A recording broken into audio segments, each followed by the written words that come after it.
Bueno, muy buenas tardes para todos. En primer lugar, agradecer la invitación profundamente, el honor de compartir con los otros disertantes un ratito para hacer algunas reflexiones sobre un tema por demás importante para la sociedad en general, y el que desde hace algunos meses, desde agosto, este, con el cual me he tenido que topar y con el cual me he tenido que pelear, digamos. En primer lugar, se lo refería recién al señor ministro de Cultura, ¿por qué últimamente usamos el neologismo movilidad para temas que cuando uno mira la estructura gubernamental, mira la estructura de la Intendencia, hasta hace nada más que 4 años, la palabra movilidad no existía en la estructura, y lo que teníamos era una división tránsito y transporte y una división vialidad, y la palabra movilidad no aparecía. Y bueno, para entender eso y además para tratar de amenizar el tema, quería que reflexionáramos juntos algunos aspectos. Y nos vamos a ir un poquito atrás. Decía nuestro presentador un poquito de historia, yo voy a ir un poquito más que en la historia, más atrás, en la prehistoria. En realidad, y los antropólogos saben bastante más que los geólogos de esto, hoy es universalmente aceptado que las condiciones que hicieron que el ser humano apareciera como tal, como Homo habilis primero, tienen estrictamente que ver con la movilidad.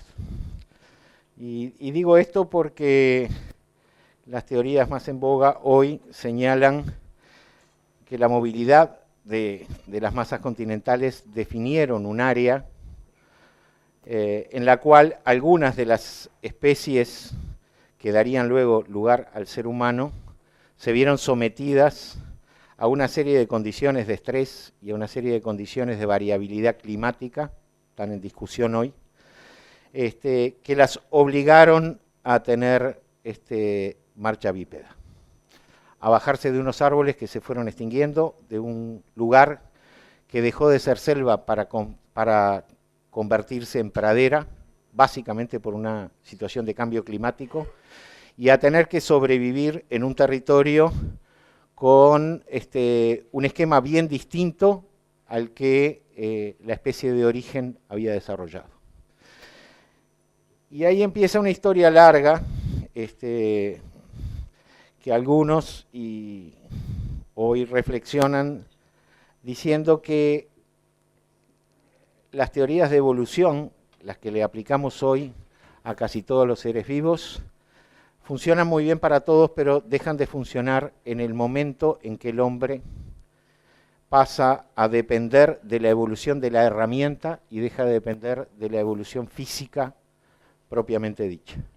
Hoy entendemos que cada organismo está adaptado e integrado a un cierto ecosistema, y las variaciones producidas en ese ecosistema por razones naturales o por nosotros mismos influyen extraordinariamente en la vida de cada uno de esos organismos. En el caso del hombre eso no ocurrió gracias a la movilidad. Es la movilidad la que determinó que el hombre fuera conquistando ecosistemas muy distintos del ecosistema donde se desarrollara originalmente la especie. Y esa movilidad dependió esencialmente de las herramientas que fue construyendo o los campos sobre los cuales fue avanzando.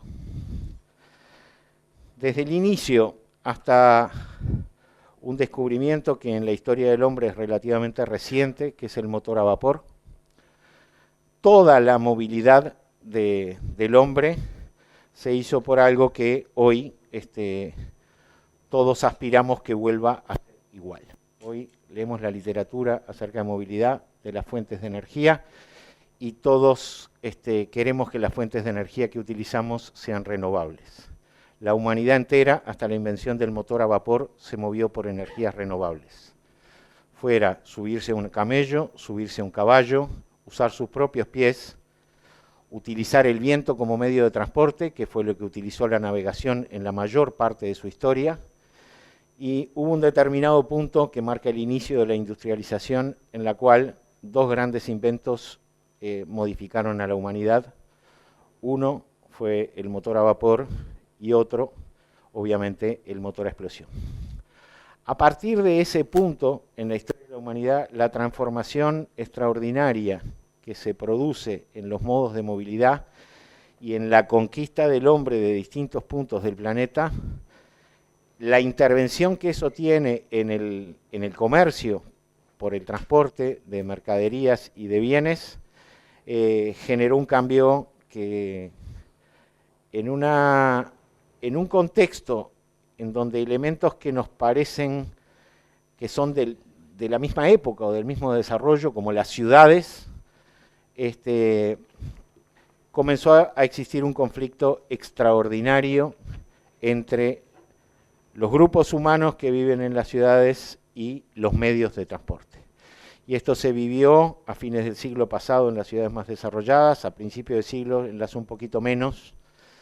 Y se fue viviendo en Montevideo también desde principios del siglo XX, y hoy llega un punto en que las cuestiones son bastante complicadas. Recordemos que las ciudades, y en particular Montevideo, tienen diseños que prescindieron de la idea del automóvil. Cuando se hace la delineación de la mayoría de los elementos que hoy conocemos en la ciudad de Montevideo, el automóvil no estaba arriba de la mesa, no existía, ni existía tampoco el transporte público. No había transporte público en Montevideo. El primer ejemplo de transporte público en Montevideo data del año 1853 y es una especie de ómnibus o de carricoche a caballo que comienza haciendo un servicio entre la Plaza Independencia y lo que es hoy la Villa de la Unión, con un costo extraordinario si lo comparamos con lo que eran los salarios de aquella época. Salario medio de Montevideo eran 19, 20 pesos, y un viaje de la Plaza Independencia a la Villa de la Unión costaba 1 peso. O sea, costaba la 20ª parte del salario de un trabajador medio de la ciudad de Montevideo. Y el de vuelta, otro peso. O sea, entre los dos constituían el 10% del salario en un día para hacer un solo viaje de ida y vuelta. Traigo esto a colación porque la historia que sigue también nos puede hacer reflexionar. Ustedes conocen que el desarrollo más importante o más rápido que tuvo el transporte público en Montevideo fue el tranvía de caballos. El tranvía de caballos surge por una situación muy curiosa, surge en Estados Unidos, cuando la compañía de trenes que llegaba a Nueva York y que tenía su estación alejada del centro de Manhattan, quiere establecer una estación en Manhattan. Y no puede hacerlo porque la mayoría de las casas de Nueva York eran de madera.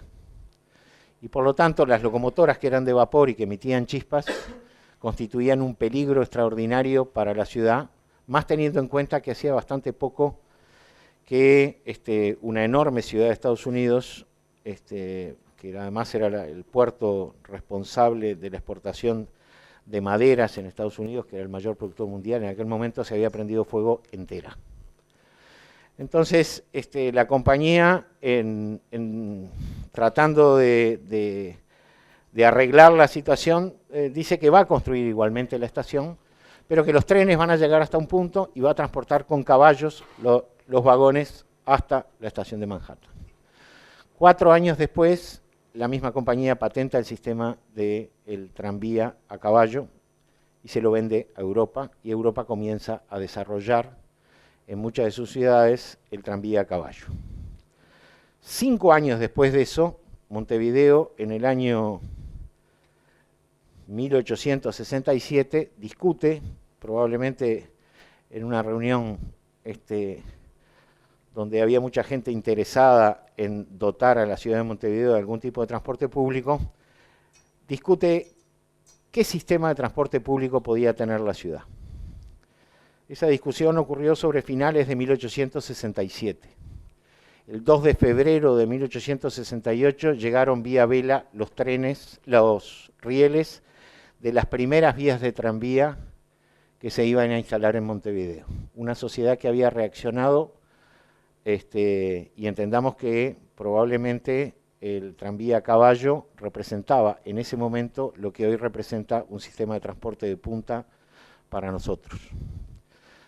O sea que 8 meses después los rieles estaban acá y el 1 de junio de ese mismo año, los rieles habían llegado acá el 2 de febrero, el 1 de junio se inaugura la primera línea de transporte público de Montevideo que conectaba la Plaza Independencia con la Villa de la Unión, o sea, se habían tendido los rieles, se habían traído los vagones, se habían construido en el Uruguay buena parte de los vagones que se utilizaban, y el 1 de junio el presidente de la República hace el viaje inaugural entre una ciudad que ya estaba dividida por el gran conflicto, y no nos olvidemos que la ciudad sitiadora estaba en la Villa de la Unión, y la ciudad sitiada era lo que hoy conocemos como el casco de la Ciudad Vieja, y había que conectar esas dos centralidades que habían estado separadas durante mucho tiempo, con una ciudad que se había desarrollado un poco alocadamente, porque en realidad no era una ciudad, sino eran dos ciudades. Era una ciudad con un puerto donde hoy conocemos el puerto, otra ciudad con el puerto donde hoy está lo que conocemos como el puerto del buceo, con su edificio, la aduana de Oribe, y la interconexión era absolutamente necesaria. Y hacer esa vía no era fácil. Traspasar lo que hoy es Tres Cruces era traspasar una serie de bañados bastante difíciles de pasar, entre ellos un bañado que todavía recuerda una marca de pan, que es el bañado de los Orchantes. Allí estaba la panadería en la zona de Tres Cruces. ¿Por qué traigo a colación esta historia? Porque el 2 de junio, un día después de inaugurado, el servicio de tranvía se interrumpe. Ante la rotura de todos los vidrios del tranvía, la espantada de los caballos, porque los taxistas de la época que cobraban un peso apedrearon el sistema y destrozaron el sistema en 24 horas.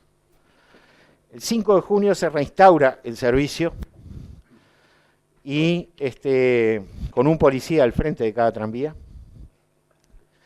y los taxistas eran los carreros que transportaban desde el centro hasta... no es una comparación con la situación actual, pero es para mostrar que cualquier intervención, para ir mostrando que cualquier intervención en el transporte público en una sociedad, o en el transporte en general, en una sociedad, genera siempre un conjunto de opiniones encontradas, porque la ciudad es eso, es un terreno de opiniones encontradas. El proyecto original decía que el tranvía debía unir la Villa de la Unión y la aduana de Montevideo. Y la entrada a la aduana de Montevideo era por la calle 25 de Mayo. Llevó solo 4 meses construir la vía entre la Plaza Independencia y la Unión. Llevó 7 años, un presidente a punto de caer, no había intendente, pero numerosísimas exposiciones públicas de integrantes de lo que era la Junta Económica Administrativa, un conflicto de poderes entre el presidente de la República y el Poder Legislativo, hacer las 8 cuadras que faltaban de la calle 25 de Mayo.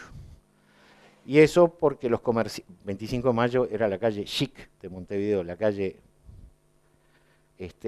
Eso fue porque los comerciantes de la calle 25 de Mayo no querían que el tranvía entrara porque no podían estacionar sus carruajes personales en la puerta de sus comercios. Cualquier parecido con las situaciones que vivimos hoy es pura casualidad. Estas referencias históricas son para reflexionar sobre uno de los temas centrales sobre los que tenemos que discutir, y que es la utilización del espacio público por los medios de movilidad de cada uno de los ciudadanos. En primer lugar, un dato corto para manejar en Montevideo, que muchos de ustedes tal vez lo conozcan, pero tal vez otros no, pero es un dato inicial de la reflexión. En el año 2009 y 2010, el Departamento de Movilidad hizo la primera encuesta de movilidad de la ciudad de Montevideo, la primera encuesta bien hecha de la movilidad en la ciudad de Montevideo. ¿Cómo nos movemos los montevideanos? Esta es una encuesta cuyos resultados son válidos de lunes a viernes. Es decir, esta encuesta de movilidad fue apuntada exactamente para conocer qué es lo que pasa en lo que es la semana de trabajo de muchos de los uruguayos. No de todos los montevideanos, pero de muchos. Y ahí encontró que hay un equilibrio en tercios de tres modos fundamentales de movilidad.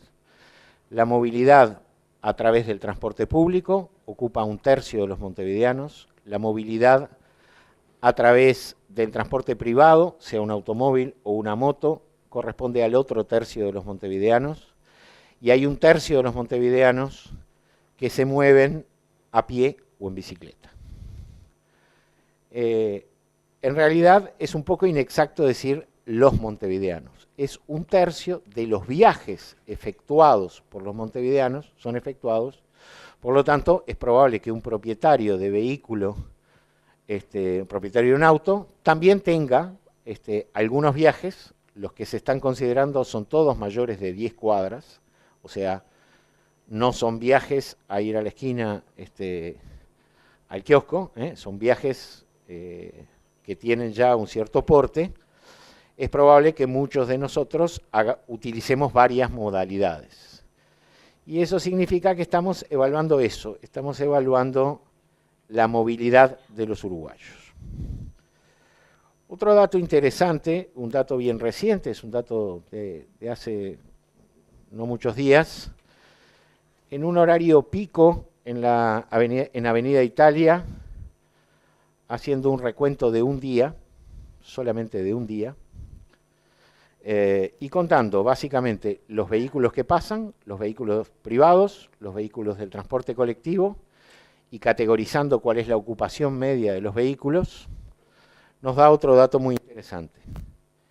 Aquellos que nos movemos, y yo me incluyo, en transporte privado, en automóvil, hoy fui a la Intendencia en automóvil y vuelvo en automóvil, ocupamos en esa vía en particular unos 16 metros cuadrados por habitante, o por persona conducida, digamos. Hay automóviles que llevan 2, hay automóviles que llevan 1, hay automóviles que llevan 4. Lo que se hizo fue construir en función del número de personas transportadas por los automóviles y por las camionetas. O sea que cada uno de nosotros ocupa 16 metros de espacio público para circular por Avenida Italia a la hora pico. Una persona que se mueve en transporte público, y consideramos una carga mínima del transporte público, 35 personas, o sea, las que normalmente van sentadas, en esa hora pico había mucho más paradas en los ómnibus, estaba ocupando 1.2 metros de espacio público. Quiere decir que un tercio de la sociedad, el tercio que nos movemos en transporte privado, ocupamos más de 10 veces el espacio público que ocupan aquellos que se mueven por el transporte público. Y esa es la base racional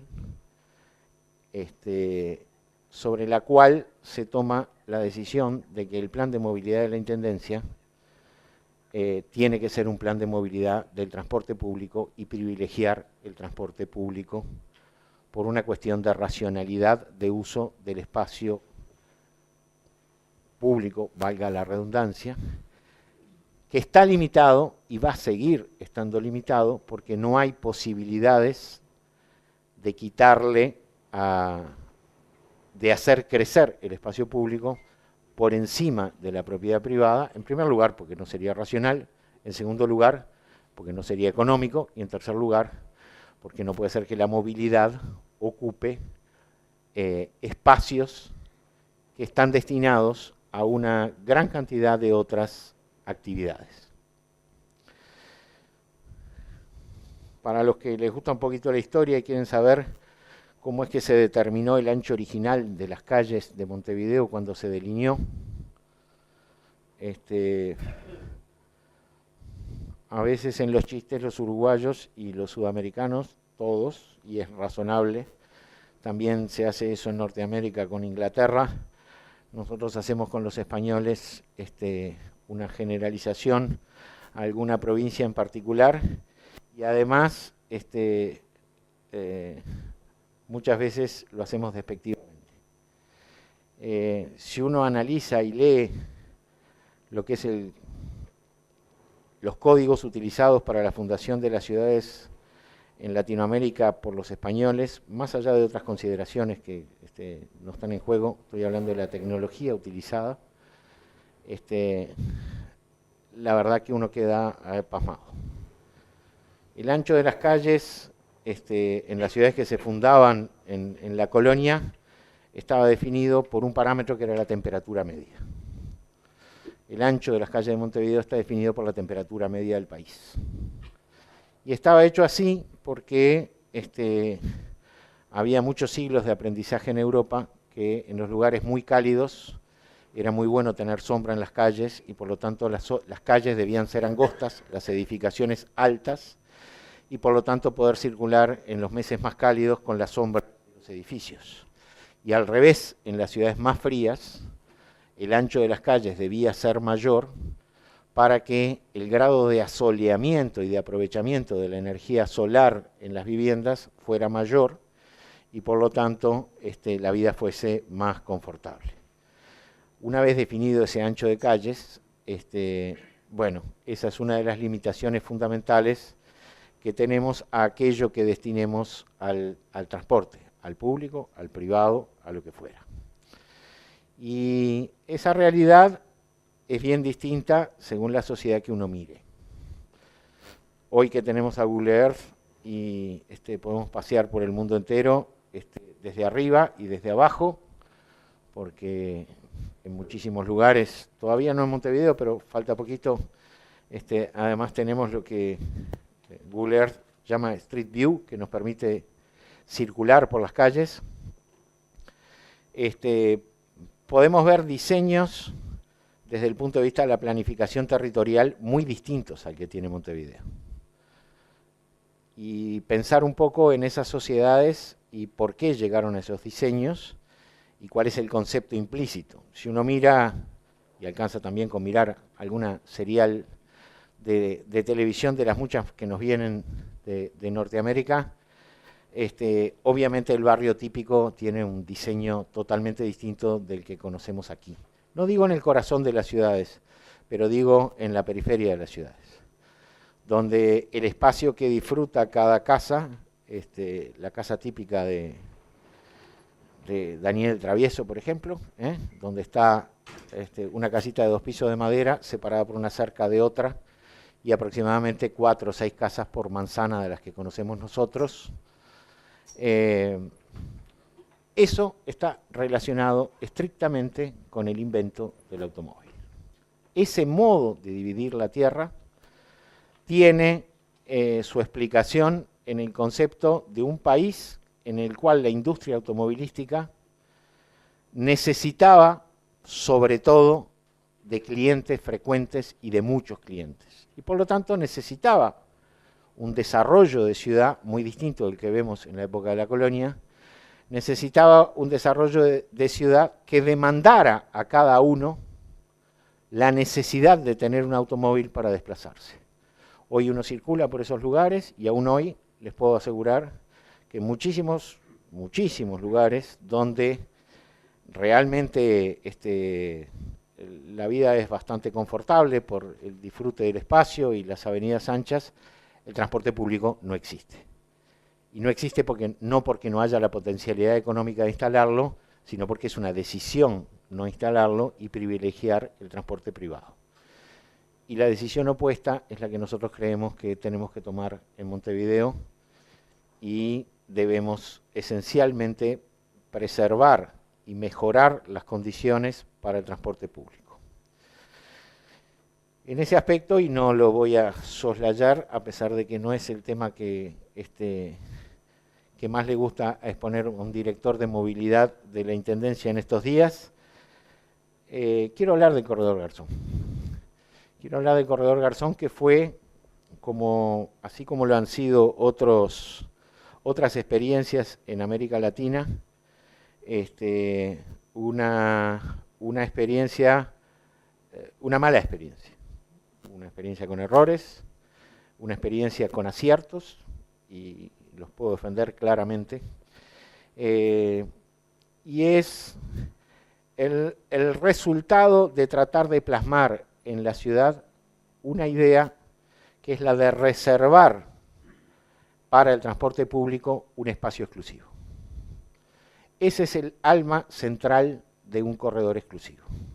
Asegurarle a la ciudad que, a pesar de que tenemos un éxito creciente económico que deriva en una mayor capacidad de compra y por lo tanto en el acceso al vehículo privado, al automóvil en particular, un acceso cada vez más fácil y un número creciente de unidades, el transporte público va a tener en una vía determinada un espacio reservado que va a ser constante a través del tiempo. Esa es la idea central. Es probable que en la aplicación de esa idea central, que creo absolutamente correcta, las dificultades sean enormes.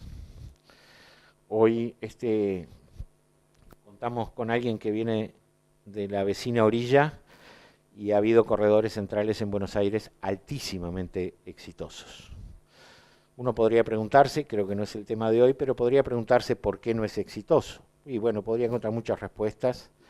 Muchas de ellas tienen que ver con defectos en el diseño, otras tienen que ver con problemas bastante más complejos, otras tienen que ver con la forma en que se comunicó este proyecto y con las esperanzas que tal vez se tenían y que se comunicaron a la población de que esa iba a ser la solución de la solución para disminuir los tiempos de transporte.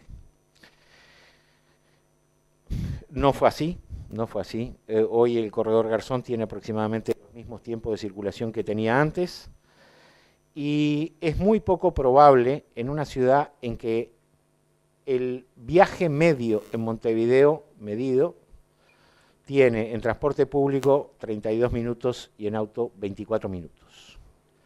Quiere decir que el viaje medio, la diferencia entre el viaje medio en el transporte público y en el transporte privado, y ustedes me dirán, bueno, pero yo no tengo que viajar 24 minutos, para llegar acá tuve que viajar 1 hora y media. Sí, es cierto, pero el viaje medio es la sumatoria de todos los viajes efectuados, la sumatoria de los tiempos empleados, dividido el número total de viajes. Y esa es una cuenta matemática que puede ser representativa, más o menos representativa o no, pero es así. El viaje medio en Montevideo es un viaje de media hora. El viaje medio en Ciudad de México es un viaje de 3 horas. El viaje medio en otras ciudades, obviamente, Ciudad de México tiene una realidad que no tiene nada que ver con la nuestra en número de habitantes.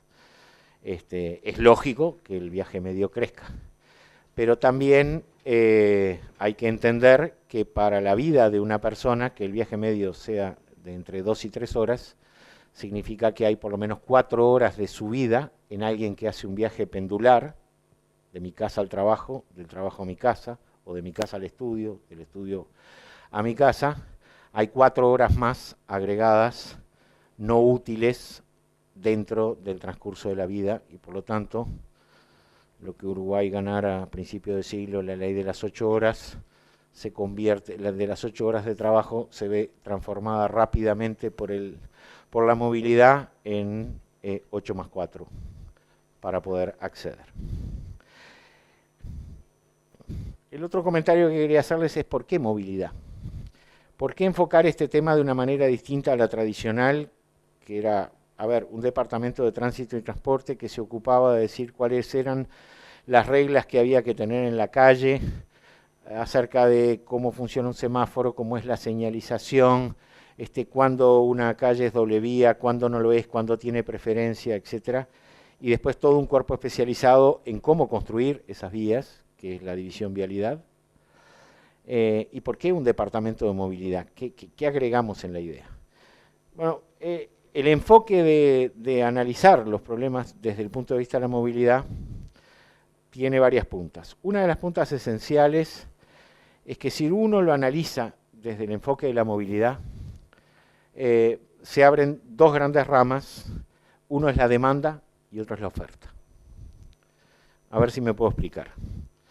En la medida en que tenemos saturado el espacio público para movernos, en la medida que tenemos dificultades de todo tipo para movernos en las ciudades, recordemos que hace solo 4 años que la población mundial, las dos curvas, la curva de crecimiento de la población almacenada en las ciudades y la curva de decrecimiento de la población en el campo, se cruzaron.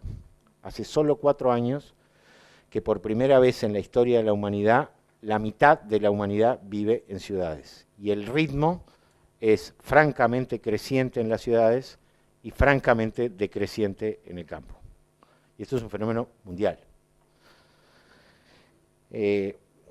Siguiendo con la idea, ¿por qué demanda y por qué oferta? Bueno, cuando uno analiza las cosas desde la movilidad tiende a generar planes de desarrollo transversalmente dentro de las estructuras de gobierno, también dentro de la Intendencia,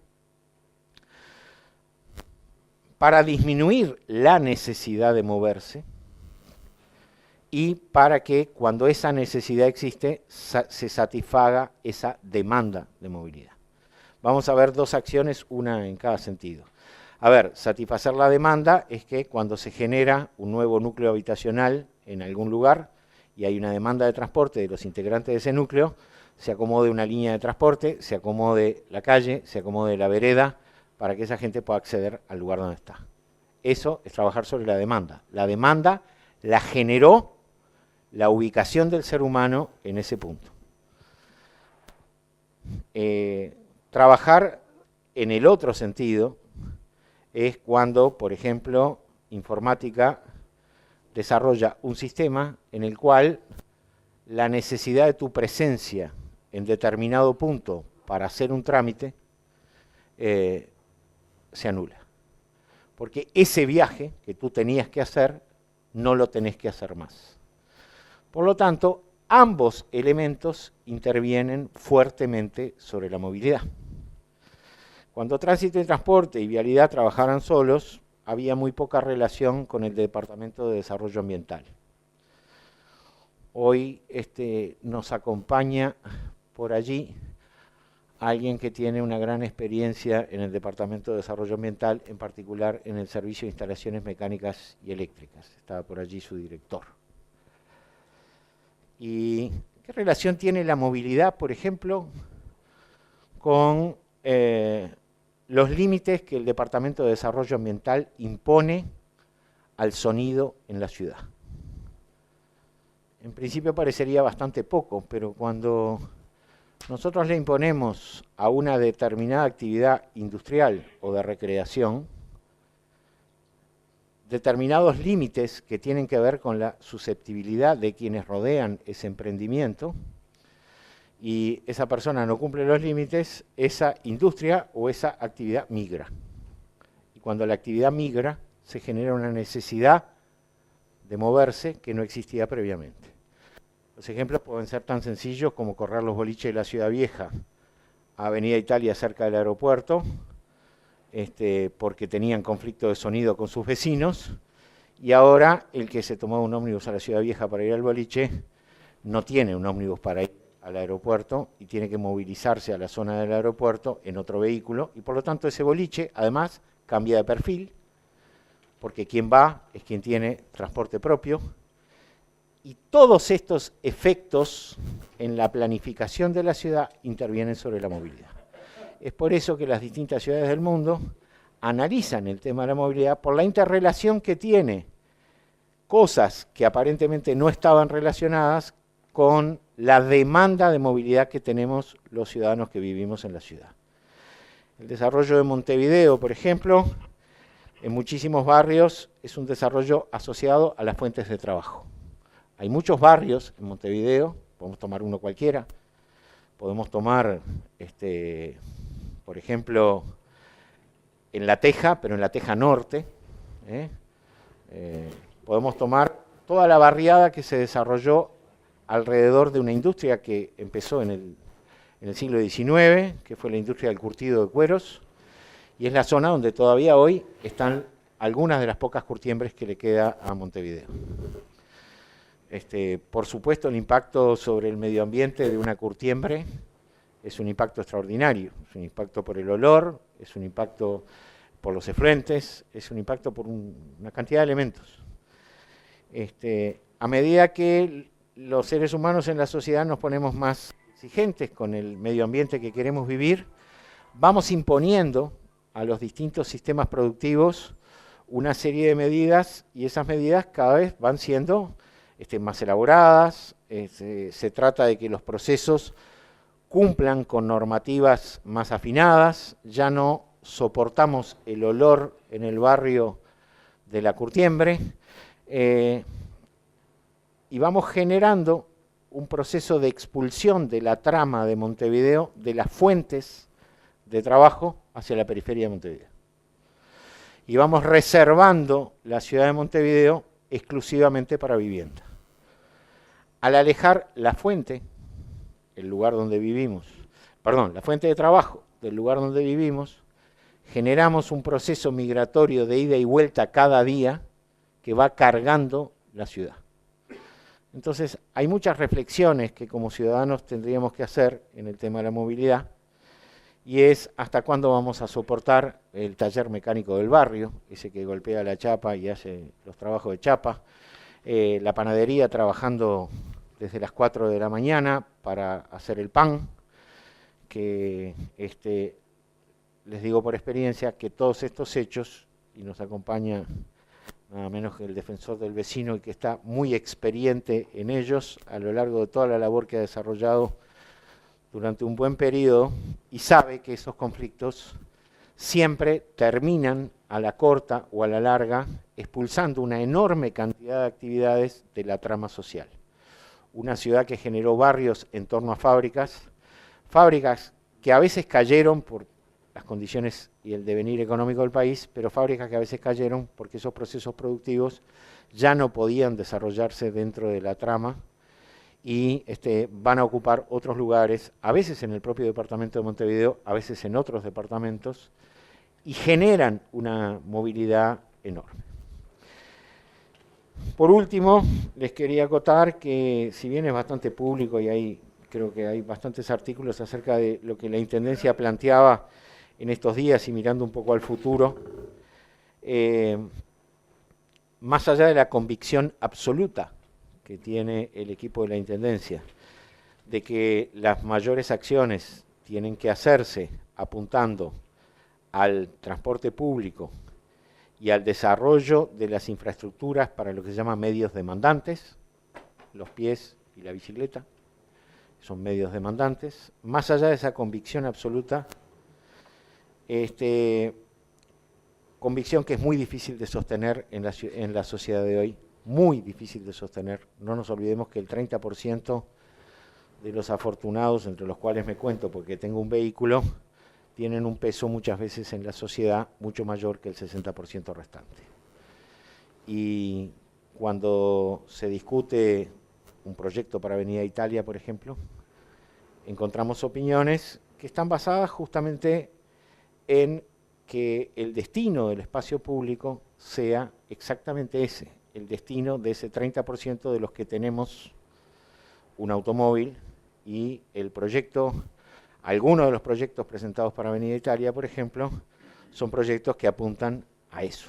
Y claramente tienen un impacto en el transporte privado y van a mejorar el transporte privado, pero lo van a hacer a expensas del transporte público y de los otros medios.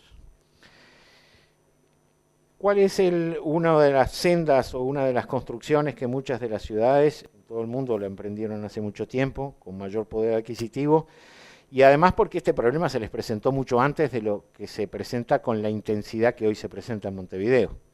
Quienes nos visitan, aunque sea que nos visiten de la vecina orilla y tienen que circular por Montevideo, encuentran que circular por Montevideo es una panacea, sobre todo, bueno, si viene alguien de México no quiero decir, pero que venga basta que venga de Río o de o inclusive de Porto Alegre, si viene de San Pablo, ni hablar, y circula por las calles de Montevideo, lo primero que dice, pero ustedes no tienen problemas. Y claro que tenemos, porque todo es relativo. Nosotros estamos comparando la Montevideo de hace 10 años o de hace 20 con la realidad que vivimos hoy. Para nosotros es un problema y hay que solucionarlo. Uno de los caminos es entonces aplicar la telemática, la electrónica, la informática al control de la ciudad.